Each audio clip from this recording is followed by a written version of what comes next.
Madam Finance Minister, I'm curious about your thinking on the defense budget. The defense budget this year was at 5.93 lakh crores. That's about 1.5% more than last year in terms of revised estimates. Now, this is about 1.97% of our percentage of total expenditure.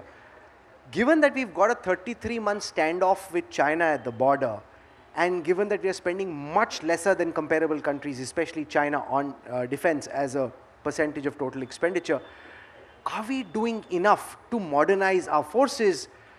Opposition can say at the time of Rajiv Gandhi and for many years after that, the ratio of defense spending to total spending was much higher than it is on your watch. And this is a nationalist government which puts India's defense first. I would have readily answered this question on the face of it. But the moment you compared me with Rajiv Gandhi's budget for defense, what comes to my mind is Bofors. We've not done that. I concede we've not done that.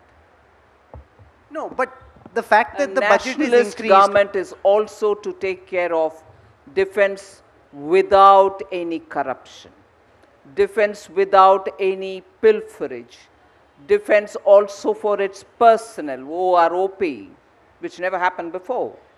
And also, I want you to see defense also from the point of view of border area connectivity. The number of roads, Rahul, put a face which shows familiarity with that. No, sure, of course. Don't be confused. No, that's true. You've built border roads. Border roads, accessibility to the border areas, villages in the border areas, bridges in the border areas, accessibility for tanks and everything else to reach. Phenomenal work. That's defense budget also. It goes through the BRO.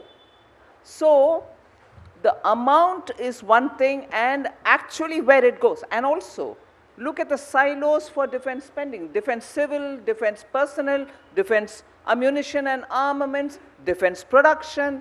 Please put it all together. No, but if I remove the 1.3 this kind lakh... of a bifurcation or trifurcation never happened before. We are taking care of each one of their silos without letting down on any one of them. No, especially in the context of a live border face-off with China. If I take away the 1.38 lakh crores spent on pension payments for 35 lakh servicemen, the percentage of spending as a part of our GDP, as a percent of our GDP is only 1.5%. Now, what concerns me is, are we doing enough to actively buy new weapon systems which the services need? Or is the government's calculation that this border face-off will not actually convert into a hot war between the two countries and therefore we don't need to do more? Rahul, again, I'm sure you're one of those who are familiar with the ways in which defense equipment purchases happen. The numbers need not be reflected each year in terms of what equipments are bought. Between 16 and now, just look at Air Force's capabilities. Just look at the way in which Rafale, all the aircrafts landed in India per the time of the contract. Look at the way in which many of the things which are being made for defense is made in India. Those procurements are also for enhancing their abilities. So, you see it in some way, you also should see it in some other ways which is happening there. And not always as defense really tell you this was used in Galwan, this was used in Tawang. It doesn't say that to you. Many things are sent to the place where they require it, and some of them can also be through revenue expenditure. Udayan?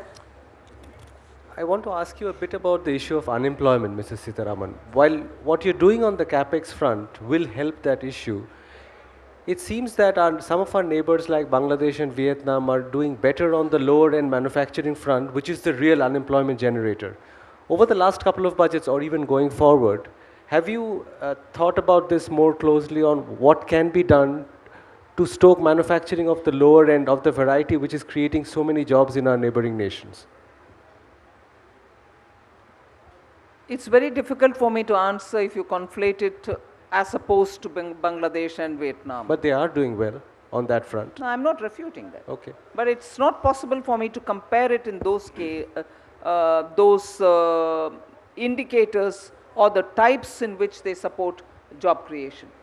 In India, at a stage at which Indian industries are, and at a time when industry expanding its capacities is also looking at how they would go about it, because most of them are looking at bringing in higher levels of technology, Industry 4.0, Web 3 and so on.